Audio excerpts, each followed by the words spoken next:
Good morning to all my dear students. Welcome to online classes Prayagraj, and today we are going to discuss about class 10th life process. प्रिय बच्चों, मैं 8 part तक video lecture upload कर चुका हूं और ये आपका क्वेश्चंस है रिस्पायरेशन से रिलेटेड। तो इन टेक्स्ट क्वेश्चन दिया गया है पैराग्राफ के बाद, तो इसका मैं क्वेश्चंस भी आपको समझाऊंगा और आंसर भी बता रहा हूं, और आप अपनी पेन कापी ले करके इसको नोट कर लीजिए, याद कर लीजिए बेटा। इसमें एनसीईआरटी के जितने भी क्वेश्चंस हैं वो सब बहुत ही इम्पॉर्टेंट्स हैं, ठीक है बेटा। तो आइए स्टार्ट करने से पहले आपको एक कोटेशन जो आप सुन करके मोटिवेट होंगे। If you think of something difficult that means you have not understood it well.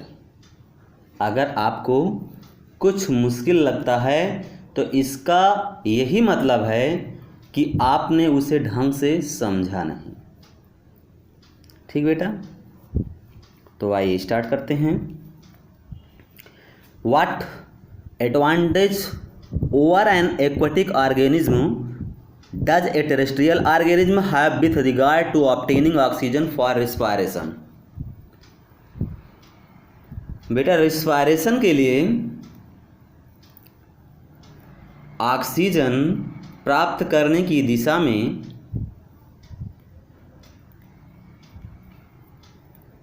एक जलीय जीव एक एक्वाटिक ऑर्गेनिज्म की अपेक्षा टेरेस्ट्रियल ऑर्गेनिज्म किस प्रकार लाभप्रद हैं, ये आपको बताना है, ठीक है। एडवांटेजेस लाभप्रद हैं किस प्रकार से over an aquatic organism does a terrestrial organism, ठीक है ना। यानी यही बताना है कि जो एक्वाटिक ऑर्गेनिज्म की अपेक्षा टेरेस्ट्रियल ऑर्गेनिज्म किस प्रकार लाभप्रद हैं रिस्पायरेशन के लिए ऑक्सीजन प्राप्त करने की दिशा में। तो बच्चों, आप जानते हैं कि जो भी जीव पानी में रहता है वह अपने चारों ओर वाटर में घुली हुई ऑक्सीजन का प्रयोग करता है।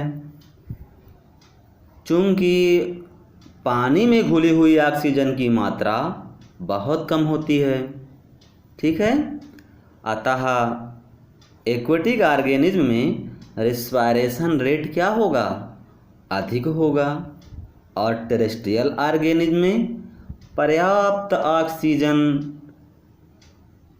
उनके एटमॉस्फेयर से रेस्पिरेटरी ऑर्गन्स द्वारा प्राप्त हो जाती है ऑक्सीजन, ठीक है।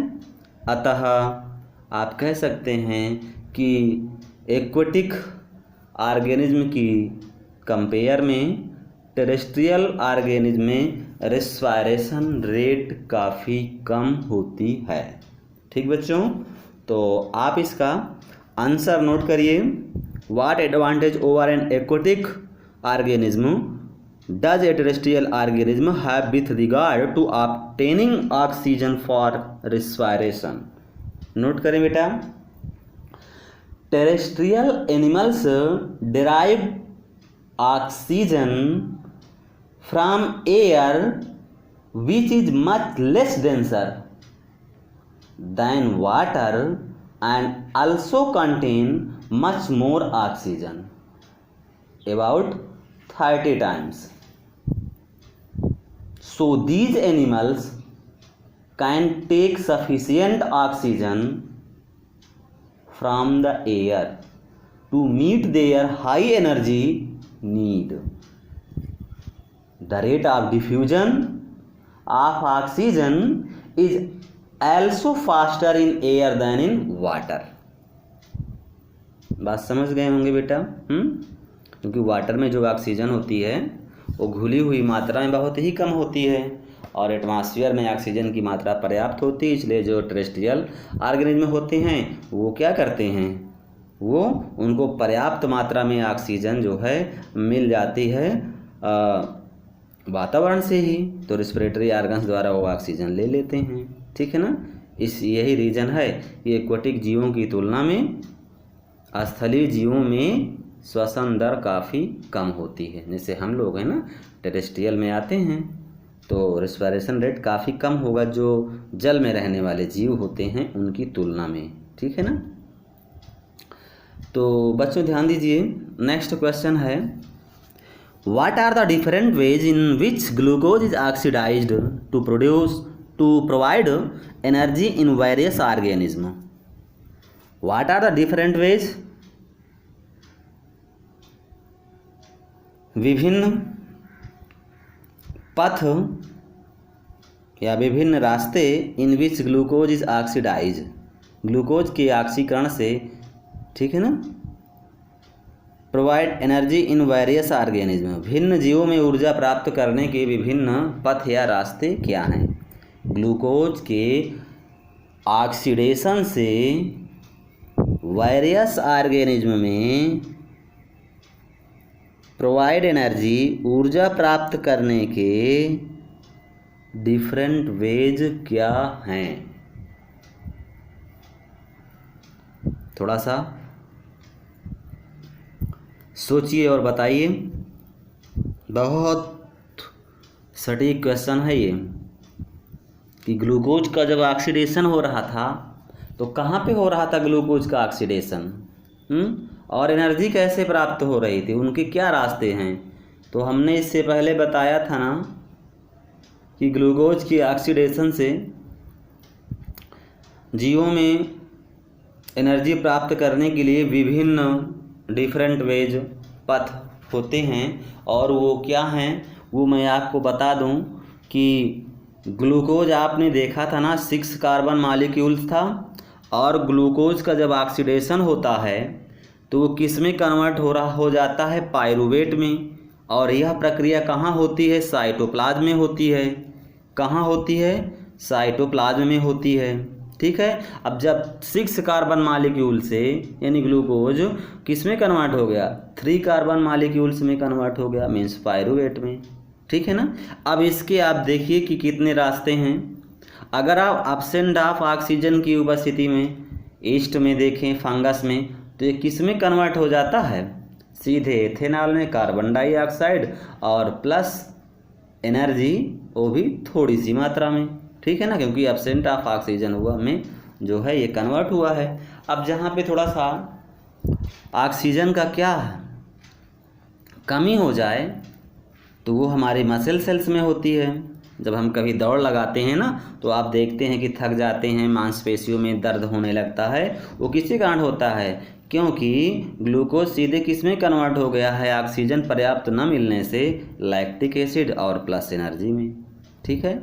अब जहाँ प्रेजेंट ऑफ ऑक्सीजन की उपस्थिति में होगा तो ये प्रोसेस कहाँ होगी, ये प्रोसेस आपके माइटोकॉन्ड्रिया में होती है, ठीक है ना। तो जब ग्लूकोज प्रेजेंट ऑफ ऑक्सीजन की उपस्थिति में, ठीक है ना, और प्रोसेस ये कहाँ होगी, माइटोकॉन्ड्रिया सेल में होगी, तो किस में कन्वर्ट हो जाएगा, CO2 plus water plus energy में कन्वर्ट हो जाएगा, ठीक है बेटा। तो आप जो है इसका आंसर यहाँ से आप नोट कर लीजिएगा, हम आपको दिखाई दे रहे हैं, ठीक है।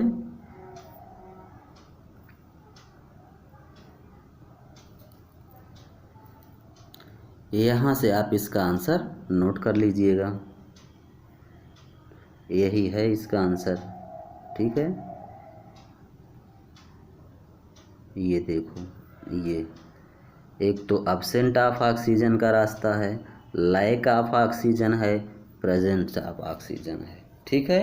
तो ये इसका आंसर आपको यहीं से नोट कर लेना है, ठीक है। क्वेश्चन समझ में आ गया था कि what are the different ways in which glucose is oxidised to provide energy in various organism ना, कि ग्लूकोज के ऑक्सीकरण से विभिन्न जीवों में ऊर्जा प्राप्त करने के विभिन्न रास्ते क्या क्या हैं। तो आपका आंसर यहाँ से मिल जाएगा कि जैसे ग्लूकोज ब्रेक डाउन होता है तो पायरूवेट में कन्वर्ट हो जाता है। ये प्रोसेस कहाँ होती है, सेल के साइटोप्लाज्म में होती है। अब जब इस साइटोप्लाज्म में होती है, अब इसके बाद डिफरेंट वेज रास्ते देखो, एब्सेंट ऑफ ऑक्सीजन में होगा तो किस में कन्वर्ट हो जाएगा, इथेनॉल में और कार्बन डाइऑक्साइड और प्लस एनर्जी में हो जाएगा। इसी तरह से लैक ऑफ ऑक्सीजन में देखो तो जिसमें लैक ऑफ ऑक्सीजन या जब ऑक्सीजन की कमी होगी तो आपकी मांसपेशियों में ये किस में कन्वर्ट हो जाएगा, ग्लूकोज लैक्टिक एसिड में और एनर्जी में कन्वर्ट हो जाएगा। प्रेजेंस ऑफ ऑक्सीजन, भाई माइटोकॉन्ड्रिया सेल के अंदर जब भी ये ऑक्सीडेशन होता है तो ग्लूकोज किस में कन्वर्ट हो जाएगा, कार्बन डाइऑक्साइड में, वाटर में और एनर्जी में। ठीक है बेटा, तो ये आपका आंसर यहाँ से मिल जाएगा। ठीक है, तो हम लोग आगे चलते हैं जहाँ पे अभी क्वेश्चन पे हम लोग डिस्कशन कर रहे थे।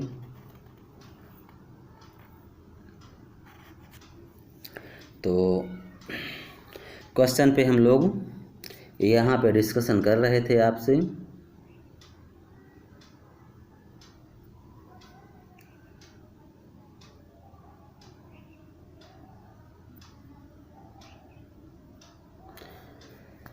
तो यहाँ पे बेटा देख रहे हैं थर्ड क्वेश्चन क्या कह रहा है कि how is oxygen and carbon dioxide transported in human beings. ठीक है, हाउ आर द लंग्स।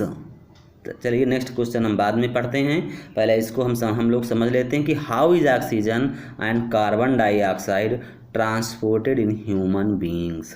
ठीक है ना, मनुष्यों में, ह्यूमंस में ऑक्सीजन तथा कार्बन डाइऑक्साइड का ट्रांसपोर्टेशन कैसे होता है, यही आपको बताना है।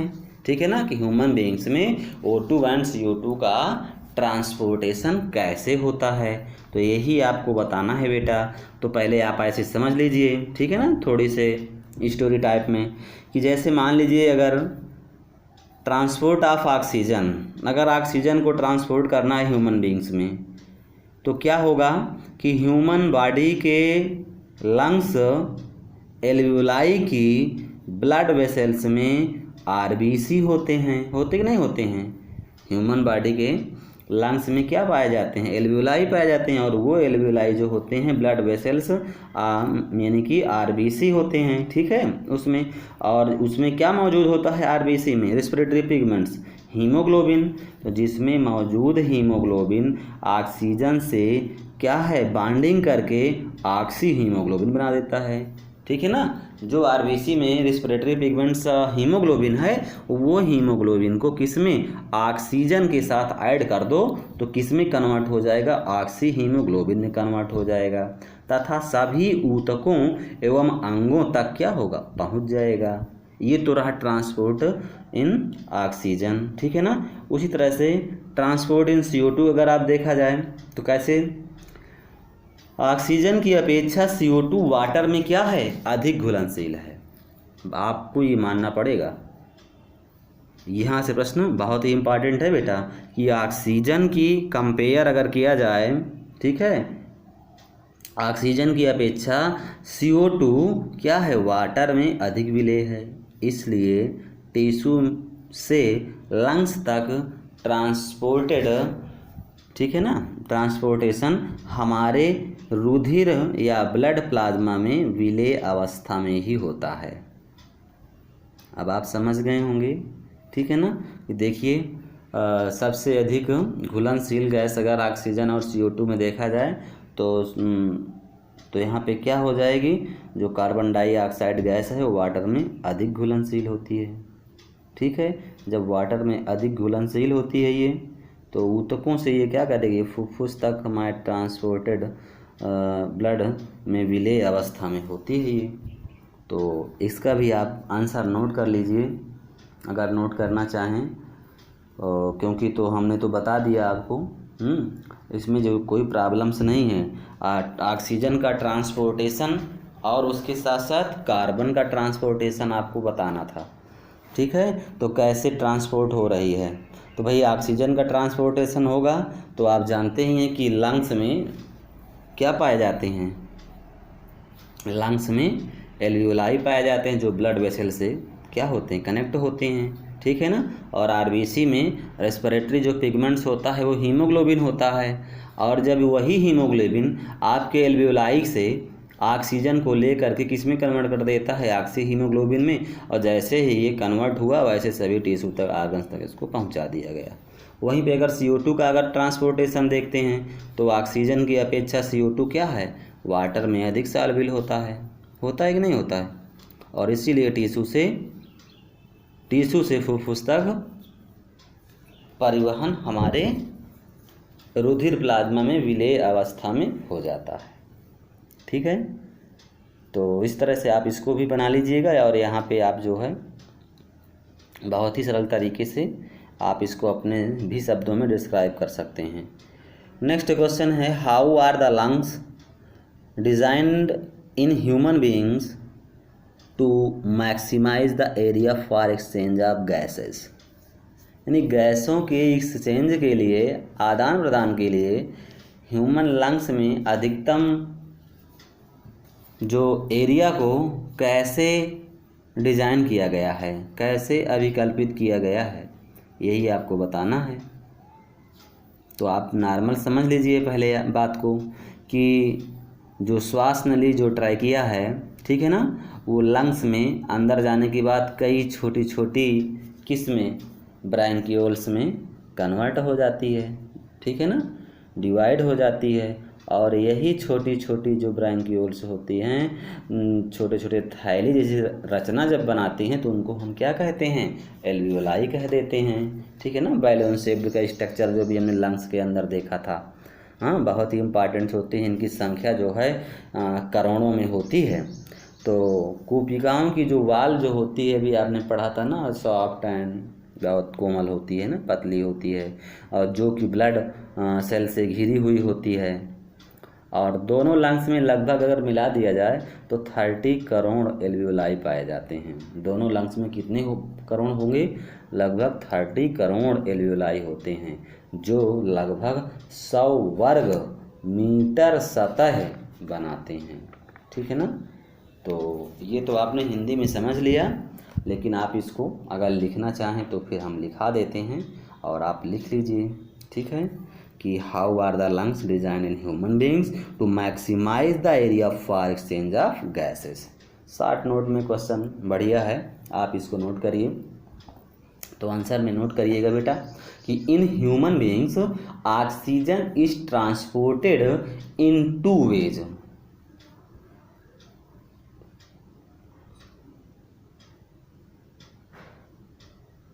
अच्छा, हम जो है ये क्या, how are the lungs designed in human beings to maximise, अधिकतम सरफेस एरिया की बात हो रही है।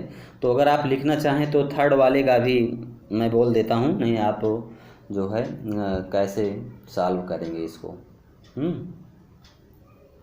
तो आप थर्ड वाले का आंसर नोट कर लीजिए कि how is oxygen and carbon dioxide transported in human beings. इसका आंसर लिखिए आप, in human beings oxygen is transported in 2 ways. ठीक है ना, तो इसमें आप नोट करिए, फर्स्ट पॉइंट डाल लीजिए कि एज ऑक्सी हीमोग्लोबिन ब्रैकेट में 97 to 99% ब्रैकेट बंद, formed by combination of oxygen and haemoglobin of RBCS। ठीक है ना, तो ऑक्सी हीमोग्लोबिन का निर्माण कब हुआ, जब हीमोग्लोबिन में ऑक्सीजन क्या हुआ, ऐड हो गया, तो ऑक्सी हीमोग्लोबिन में कन्वर्ट हो गया। इसी का सेकंड पॉइंट आप लिखिएगा बेटा कि about 1 to 3% of oxygen dissolve in water of blood plasma.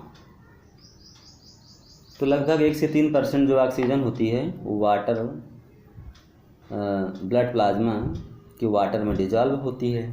ठीक है, तो ये तो मैंने लिखाया फर्स्ट वेज में कि oxygen is transported into 2 ways ना। तो फर्स्ट में वेज में हमने क्या लिखा दिया ऑक्सीजन के विषय में।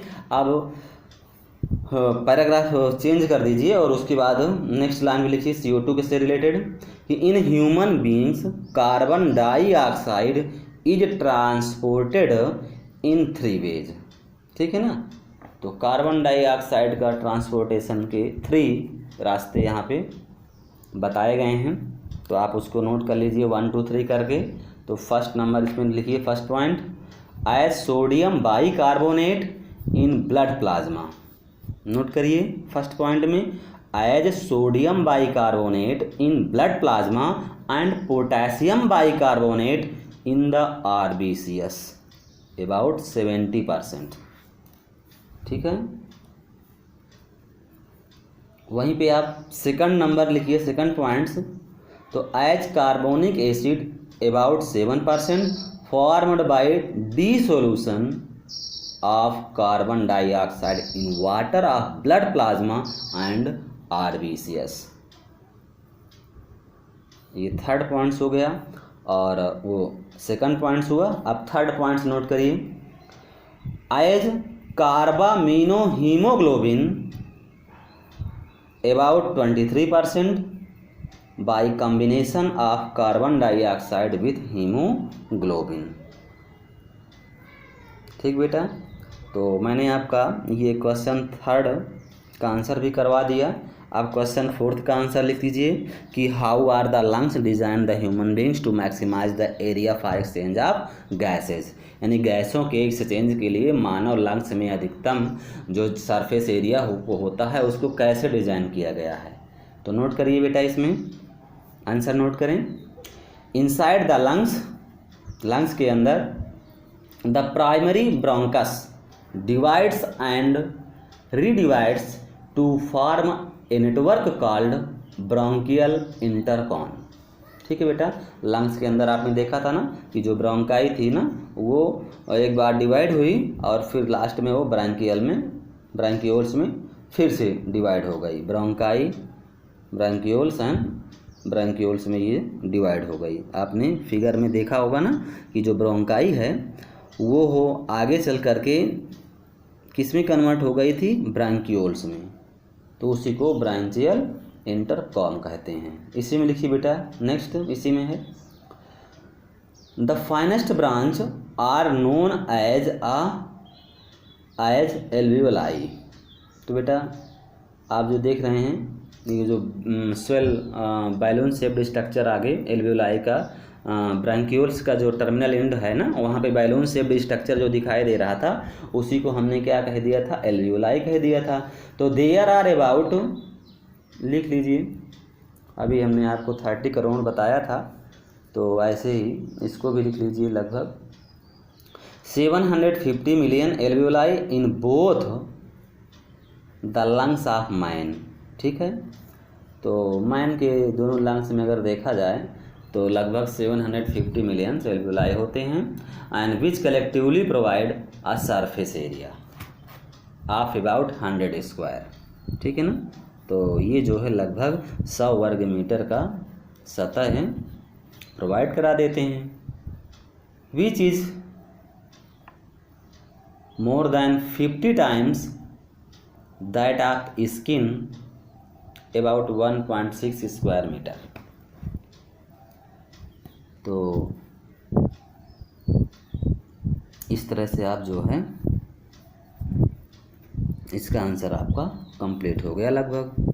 तो आइए बच्चों, हम NCERT का इन टेक्स्ट क्वेश्चन भी बता दिए और आंसर भी बता दिए, और इसी के साथ बेटा इतनी मेहनत से आपको मैं नोट्स बनवा रहा हूँ, आप इसको जितना हो सकता है आप उसको उतनी संख्या में, ठीक है ना, शेयर कीजिए और जुड़े रहने के लिए हमसे हमारे चैनल को सब्सक्राइब कीजिए, मेरे वीडियो को लाइक कीजिए, कमेंट कीजिए।